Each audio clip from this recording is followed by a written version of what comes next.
My dear students, যারা দশম শ্রেণীর ছাত্রছাত্রী রয়েছে, তোমাদের জিওগ্রাফি থেকে একটি প্রশ্নের আমি উত্তর দেব।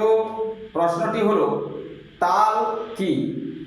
তাল কি বলতে গেলে আগে জানতে হবে তাল কথার অর্থ কি। তাল কথার অর্থ হলো হ্রদ বা জলাভূমি।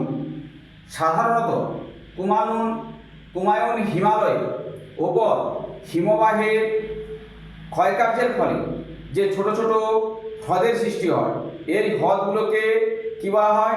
তাল বলা হয়। সাধারণত উদাহরণ হিসাবে আমরা দিতে পারি নৈনিতাল, ভীমতাল।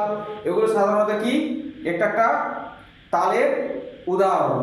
তো কিভাবে সৃষ্টি হয় না, হিমবাহে, যে আমরা জানি হিমবাহ নাকি বিশাল আকারে বরফের চাই, সে যখন মৃত্তিকার উপরে ঘর্ষণ দেয় ফলে কি হয়, ওই জায়গায় গভীর খাদের সৃষ্টি হয়। আর ওই খাদে বা গর্তের সৃষ্টি হয়, ওই গর্তের মধ্যে জল জমে কি যে জলাশয় বা যে জলাশয় সৃষ্টি হয় ওটাকে কি বলা হয়?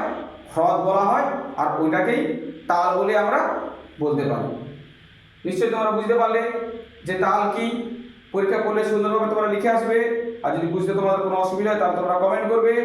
আর বুঝতে পারলে চ্যানেলটা ফলো দিয়ে সাবস্ক্রাইব করে পাশে থাকবে এরকম সুন্দর সুন্দর প্রশ্নের উত্তর পাওয়ার জন্য।